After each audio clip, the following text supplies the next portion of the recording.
Assalamualaikum warahmatullahi wabarakatuh. Selamat siang, perkenalkan nama saya Etistika Yuniwijaya dari Prodi Pendidikan Informatika, Fakultas Keguruan dan Ilmu Pendidikan Universitas Trunojoyo Madura. Di sini saya akan menjelaskan mengenai pernyataan diri dosen dalam unjuk kerja Tridharma Perguruan Tinggi atau PDD UKT-PT. Mata kuliah yang saya ampu adalah mata kuliah Metodologi Penelitian Lanjut yang dilaksanakan pada semester 6. Ini saya akan menjelaskan sekilas mengenai RPS pada mata kuliah yang saya ampu, yaitu Metodologi Penelitian Lanjut, di mana CPL Prodi yang dibebankan pada mata kuliah adalah CPL S2, CPL KU1, CPL KK2, CPL P2, di mana CPL Prodi yang dibebankan pada mata kuliah kemudian diturunkan menjadi CPMK, di mana CPMK menjadi CPMK S2, di mana mampu menerapkan prinsip etika penelitian, integritas akademik dalam sikap bertanggung jawab secara moral, etika, dan kepribadian yang baik atas setiap tugas pada mata kuliah Metodologi Penelitian Lanjut yang dikerjakan secara mandiri. Kemudian CPMK KU1 yaitu mampu menganalisis secara kritis literatur ilmiah untuk melakukan identifikasi riset gap dan masalah pada penelitian. Kemudian CPMK KK2 yaitu mampu merancang usulan penelitian yang komprehensif dalam bidang ilmu informatika yang relevan secara sistematis, logis, dan dapat dipertanggungjawabkan dalam bentuk proposal penelitian. Kemudian CPMK P2 yaitu mampu mengevaluasi pendekatan penelitian yang digunakan sesuai dengan kaidah mata kuliah Metodologi Penelitian Lanjut pada bidang pendidikan informatika. Kemudian pada mata kuliah Metodologi Penelitian Lanjut dibagi menjadi 6 sub CPMK, di mana sub CPMK pertama yaitu mampu membedakan konsep fundamental antara pengetahuan, ilmu, filsafat, dan etika dan plagiasi dalam penelitian berdasarkan studi kasus yang bertanggung jawab. Sub CPMK 2 yaitu mampu membandingkan karakteristik metode penelitian kualitatif, kuantitatif, dan pengembangan. Kemudian sub CPMK 3 yaitu mampu merumuskan permasalahan dan menyusun hipotesa penelitian dengan sumber rujukan. Kemudian sub CPMK 4 mampu merancang penelitian dalam bentuk proposal penelitian dan mempresentasikan dengan tanggung jawab. Sub CPMK 5 yaitu mampu merancang instrumen penelitian dengan benar. Sub CPMK 6 yaitu memilih, menerapkan, dan menginterpretasikan teknik analisis data yang sesuai untuk penelitian. Assalamualaikum warahmatullahi wabarakatuh. Waalaikumsalam warahmatullahi wabarakatuh. Alhamdulillah, kita akan melakukan perkuliahan pada hari ini dengan mata kuliah Metodologi Penelitian Lanjut, ya seperti itu. Baik, sebelum kita memulai perkuliahan pada siang hari ini, marilah kita berdoa menurut agama dan keyakinan masing-masing. Berdoa.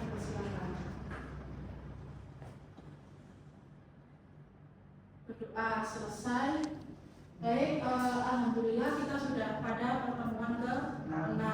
Nah, di mana sesuai dengan kontrak perkuliahan, pada pertemuan ke-6 kita akan melakukan pencarian referensi penelitian yang kredibel seperti itu, ya. Baik, di sini Bu Etis akan menanyakan materi pada pertemuan yang lalu.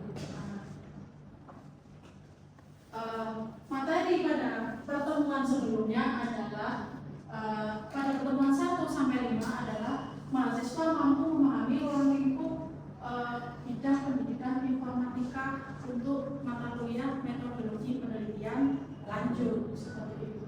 Kemudian jenis penelitian yang kita kembangkan dalam mata kuliah ini adalah kuantitatif, kualitatif, dan pengembangan.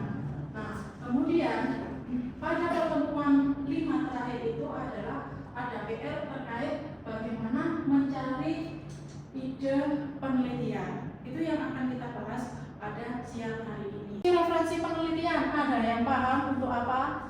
Sebagai acuan dalam penelitian yang akan dilakukan. Acuan dalam penelitian yang akan dilakukan.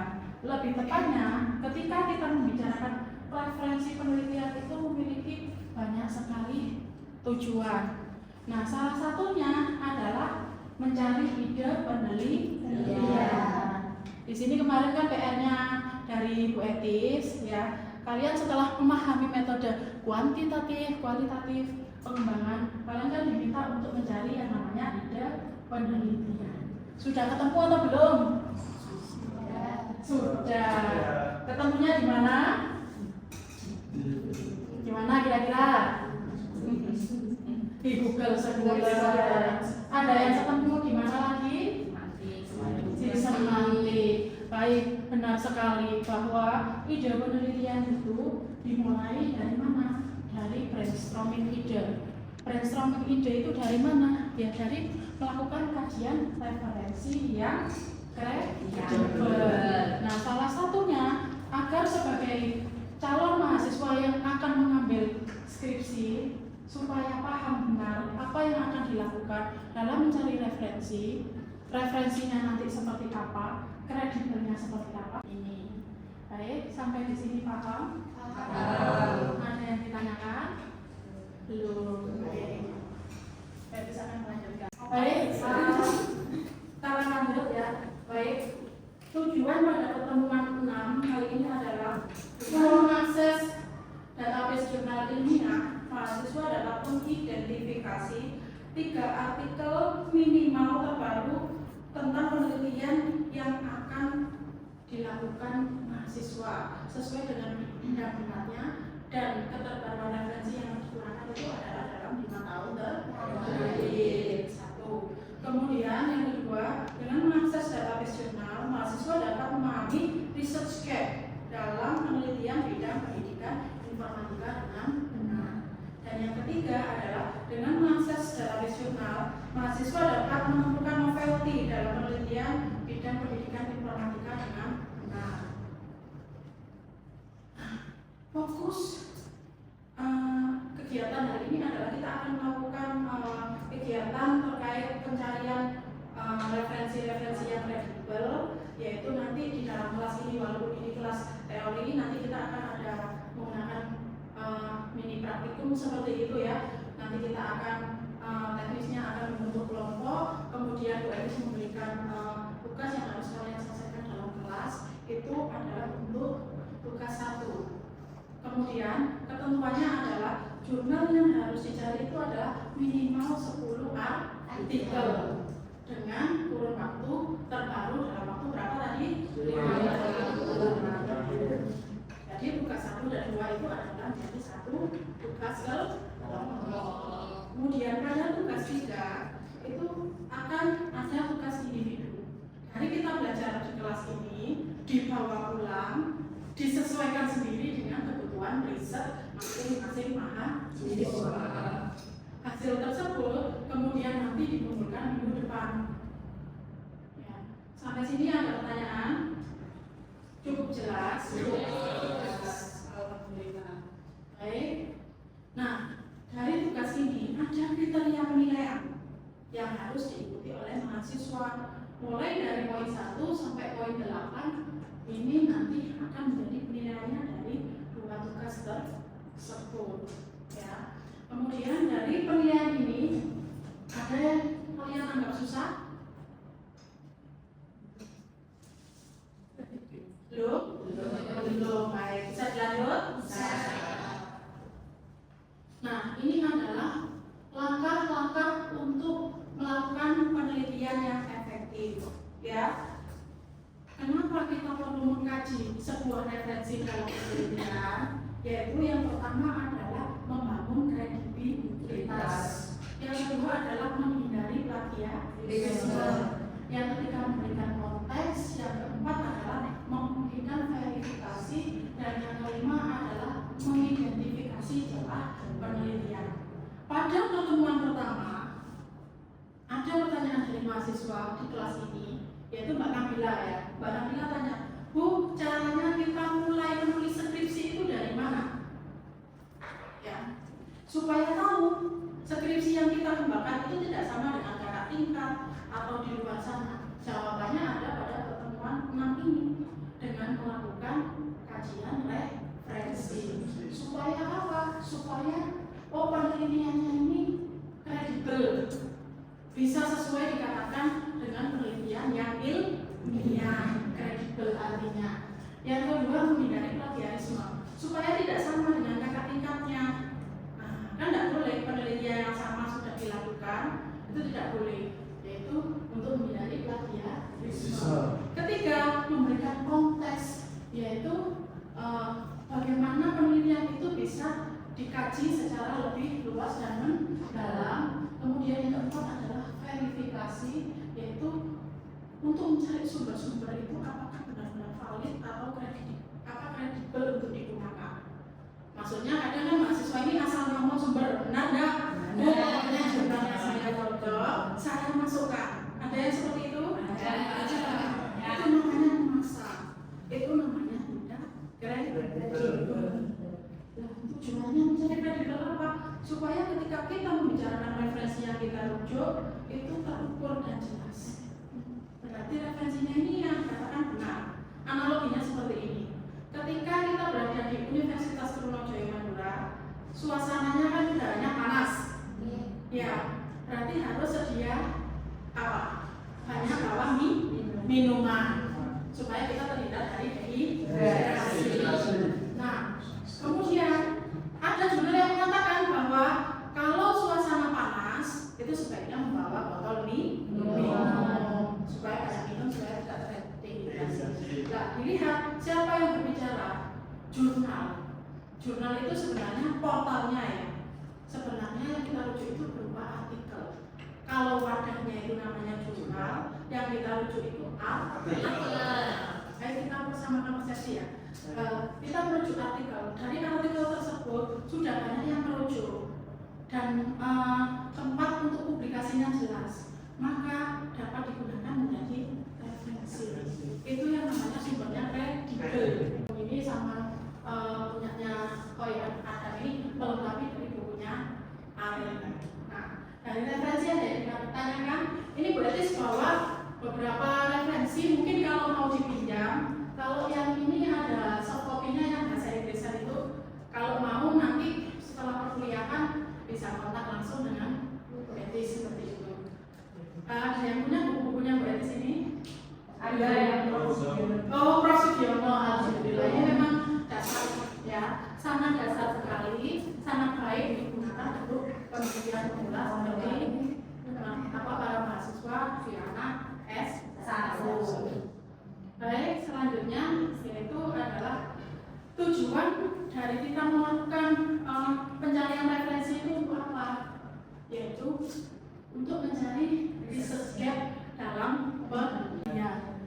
Apa yang membedakan peneliti satu dengan peneliti yang lainnya?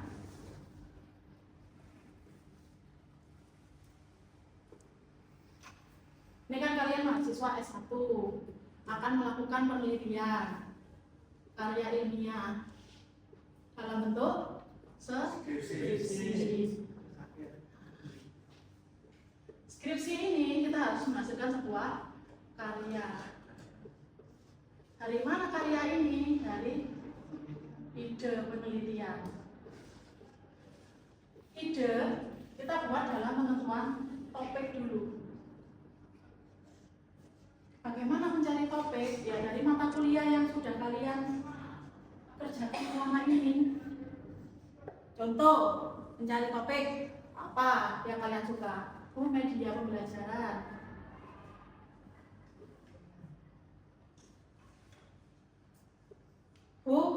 AI. Dosen baik. Jaringan.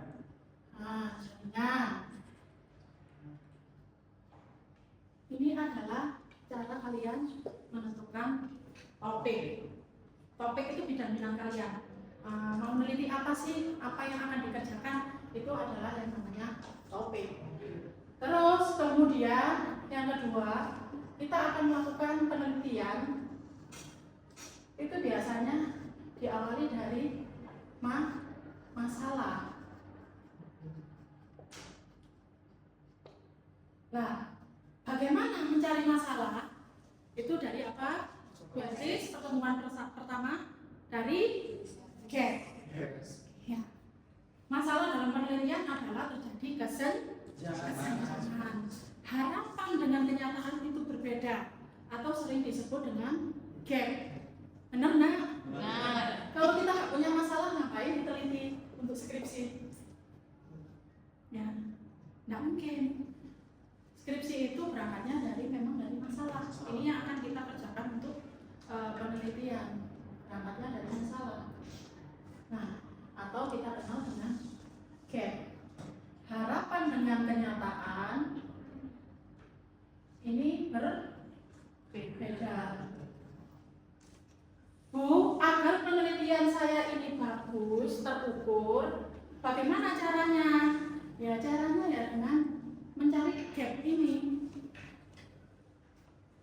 Bu, apa yang bisa saya cari perbedaan dalam menghasilkan karya skripsi saya?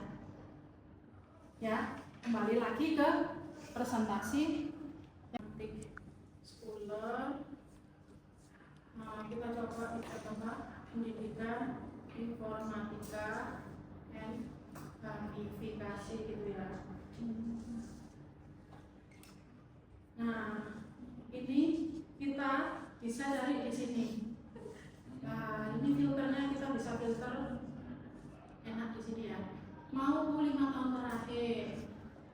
Last 5 years. Ini dia ada update seperti ini. Oh, mau ini. Citasinya yang banyak. Iya. Semakin ini ya, semakin banyak, ingat ya, ketika kita mencari artikel yang kredibel, semakin banyak yang mensitasi di sini, berarti ini semakin kredibel. Seperti itu. Sampai sini ada yang tanyakan? Loh. Oke, bisa ya nanti dicoba sendiri mencari dari Sematik Scholar. Nah, yang sangat enak sekali ini sekarang kita sudah dimudahkan dengan AI.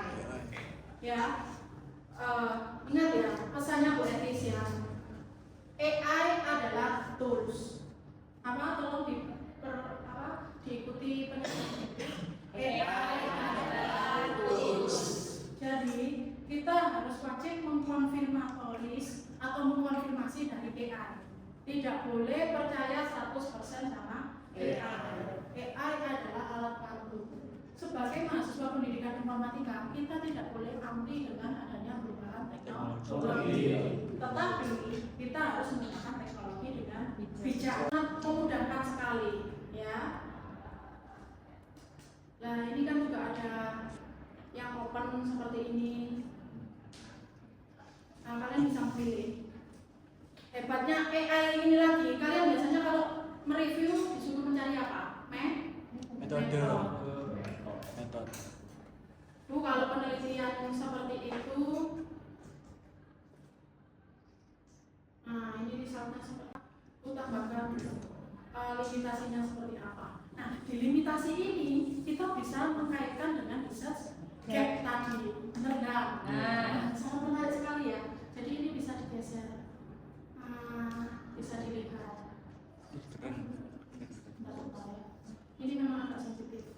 Nah, kita akan mereview paper pertama mengenai gamifikasi efektif di berbagai tempat pembelajaran seperti itu. Nah, insight-nya seperti apa? Nah, ini idenya. Kenapa sih dia menulis paper itu? Ini metodenya. Ini metodenya. Terus kemudian hasilnya seperti apa? Objektifnya seperti apa? Konklusinya seperti apa? Dan ini di sini di paper tersebut tidak tertulis limitasi. Tetapi kalau di paper tersebut menulis limitasi, dia juga bisa muncul dengan di sini. Ini hebatnya AI ini. Bu, ada yang lebih canggih ya dari ini bisa. Kita juga bisa mengupload sebuah artikel untuk mengetahui. Biasanya kita kan akan mereview artikel. Kita membaca itu satu-satu dari atas ke bawah. Nah, terus AI ini kita akan dibantu. Kita akan ditunjukkan metodenya itu pakai apa, resultnya seperti apa. Jadi kayak ditunjukkan jalannya. Tetapi nanti eksekusinya kita tetap harus membaca, konfirmatoris ya. Kita harus tetap membaca dan mengeksekusi adalah mahasiswa itu sendiri. Sampai di sini sangat menarik ya mata kuliah ini. Menarik sekali. Ada yang ditanyakan untuk AI ini? Belum ya? Bisa lanjut ya. Nah, itu adalah pemanfaatan AI. Baik, tugas di sini adalah tugasnya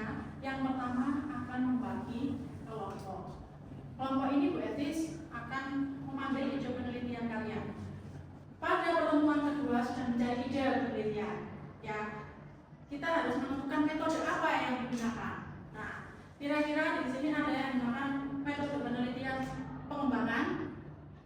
Ada berapa orang kira-kira? Lumayan. Kemudian penelitian kualitatif 1 orang. Penelitian kuantitatif hanya. Baik, karena waktu di kelas kita ini sangat terbatas, kita akan mencoba mengeksplor bagaimana mencari sumber referensi yang kredibel. Kita simulasikan pada kelas ini, kita akan mengerjakan tugas secara berkelompok. Ingat, tugas pertama adalah membuat literatur review secara berkelompok. Kalau sudah bisa berkelompok, tugas kedua adalah tugas secara individu. Baik, untuk tugas kali ini kita akan melakukan pembagian kelompok, ya. Akan melakukan pembagian kelompok, kemudian akan melakukan literatur review dan akan presentasi perwakilan. Oke, baik Ibu, terima kasih atas kesempatannya. Pertanyaan saya terkait bagaimana caranya etika penulisan citasi dalam era AI saat ini. Oke, pertanyaan yang bagus dan sungguh luar biasa ya. Ini adalah yang perlu diperhatikan. Ingat, kita ketika mulai belajar, itu selalu mengingatkan AI adalah tulis. Jadi kita tidak boleh mengcopy dan mempaste hasil dari AI. Tetapi hasil dari AI kita konfirmasi kebenarannya. Kalau sudah benar, kita salingkan dengan bahasa kita sendiri. Jadi satu, tidak ada variasi. AI digunakan hanya untuk menuntun, Mas. Ya, menuntun kita. Langkah kita ini setelah langkah 1, langkah 2-nya seperti apa. Jadi tidak semuanya langkah yang diberikan AI itu kita turuti semua. Ya, AI adalah itu. Kita harus mengkonfirmasi kebenarannya. Untuk pengambilan keputusan penggunaannya itu adalah pada diri kita sendiri. Ingat, dasarnya AI itu adalah Learning Language Model (LLM). Jadi semakin kita kasih makan dia dengan database, semakin bagus, semakin benar. Kalau kita nyarinya seperti biasa aja ya, sama dengan Google. Kalau kita sudah training dia sampai akhir, sampai benar-benar dia menjadi seorang ahli, personanya ahli, memberikan keputusan, itu hasilnya akan akurat, kurang lebih memang hampir 100%. Tetapi syaratnya itu ingat ya, konsep AI adalah LLM, Learning Language Model. Jadi semakin kita kasih makan data, itu akan benar. Ya. Tetapi Mas, untuk AI saat ini kelemahannya adalah di referensi tadi. Makanya Ibu nggak ngajarin kalian menggunakan AI langsung keluar daftar pustaka. Itu tidak bisa. AI apapun, Ibu sudah mengetes beberapa AI, nggak bisa. AI khusus untuk pencarian daftar pustaka, kalau mau general sekali pakai semantik scholar, banyak kan? Kami masih milih Sinta 1 atau Sinta berapa seperti itu. Kemudian kalau 2 yang mau agak spesifik, terus untuk membaca kilat reviewnya cepat pakai C-Space. Kemudian kalau mau bagus sekali itu pakai Scopus AI. Kalau kalian mau bagus lagi, data yang kalian dulu sudah dapat artikelnya, baru kalian tanyakan ke AI. Pakai chat PDF, tanya metodenya seperti apa, ya hasilnya seperti apa, itu bisa. Jadi AI itu kita manfaatkan sebagai tools. Sudah sampai sini Pak? Paham. Oke. Baik, selanjutnya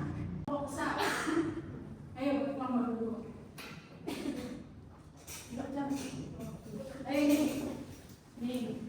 dua. Ini jadi 2 kelompok. Iya, satu kelompok yang kita fokus. Ya, silakan.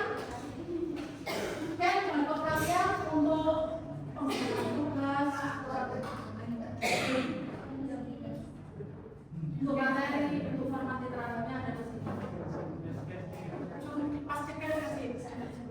Ya, silakan di scan. Ya. Oke, sudah bisa?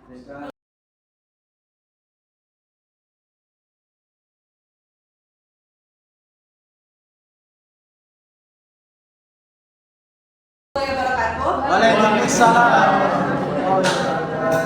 Perkenalkan nama saya Kapista Endel Puspita proposal dengan NIM 21063110011. Sebelumnya di sini saya akan mempresentasikan hasil literatur review saya tentang penelitian kuantitatif yang berfokus pada penggunaan aplikasi Cisco Packet Tracer. Di sini ada 10 artikel yang sudah saya review. Yang pertama yaitu dari penulisnya Nene Helena Resi, Z, yaitu Kip Kietus Pietamal dengan judul penelitian pengaruh penggunaan media Cisco Packet Tracer terhadap hasil belajar di SMK Negeri 4 Jombang.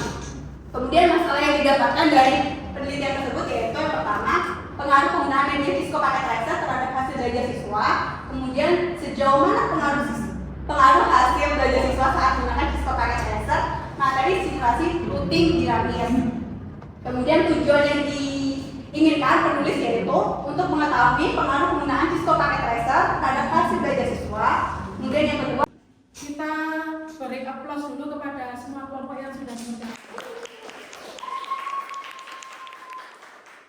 Baik, kita akan ada pada tahap sebelum pulang, mohon tenang sebentar ya. Kita akan ada pada tahap refleksi. Pada tahap refleksi ini, Bu Etis akan memberikan masukan untuk tugas yang sudah dikerjakan, supaya nanti ketika mengerjakan tugas individu tidak terjadi kesalahan lagi. Apa yang kalian lakukan sudah sangat baik sekali dan sudah sesuai dengan arahan dari Bu Etis. Tetapi ada beberapa poin yang perlu diperhatikan. Contoh, ketika saya memberikan format, tolong diperhatikan dengan benar. Nah, ini adalah format yang benar dengan mencantumkan siapa penulisnya, tahun berapa. Kemudian, untuk yang kelompok kuantitatif ini masih belum mencantumkan seperti itu. Tetapi untuk kesesuaian topik, dengan judul, dengan konteks pada prodi pendidikan informatika, semuanya sudah benar. Dan saya anggap mahasiswa sudah mampu menguasai dalam pencarian referensi yang kredibel. Ini tugasnya juga sudah dikerjakan, pada hari ini sudah masuk menjadi 10 artikel seperti itu ya, melebihi ekspektasi, ada dikasih 11, dan yang satunya ini juga sudah mengerjakan sebanyak 10 artikel. Tetapi yang perlu diperhatikan lagi adalah untuk teori ini. Tolong ketika menulis teori, ini adalah teori yang mendukung judul, bukan teori asal tempel seperti ini. Nah, dari bantuan AI tadi kan bisa ditanyakan teorinya seperti apa, kemudian kalian jangan lupa membuka file artikelnya untuk mengkonfirmasi apakah benar teorinya seperti itu. Contoh di sini adalah pengembangan game edukasi Mad Hero Adventure. Nah, mungkin teori yang digunakan adalah pada mata pelajaran apa, teori pengembangan gamenya seperti apa, metodenya seperti apa, atau rancangan game yang digunakan itu menggunakan contoh UCD itu berpusat pada siswa atau game design yang lainnya. Itu di teori. Nah, ini misalnya di sini. Kemudian model, ketika model ini adalah model pengembangannya, penelitian pengembangan, ini bisa diisi dengan sintaks atau tahap-tahap penelitian pengembangan. Ya, menjadi berapa circle. Nah, speknya seperti ini, model ini menggunakan angka ya, bukan poin-poin seperti ini. Tidak ada ya. Baik, Bu Etis ingatkan jangan lupa tugas untuk dikerjakan di rumah secara individu dan dikumpulkan tetap melalui link yang dikirim Bu Etis melalui scan barcode. Pesannya Bu Etis, kerjakan dengan baik. Apa yang sudah dilalui pada hari ini tolong dipertahankan ya, dan digunakan sebagai dasar untuk menyelesaikan tugas secara individu. Baik, terima kasih atas waktunya. Sebelum mengakhiri perkuliahan pada siang hari ini, marilah kita berdoa menurut agama dan keyakinan masing-masing. Berdoa dipersilakan. Berdoa selesai. Bu Etis akhiri. Wassalamualaikum warahmatullahi wabarakatuh.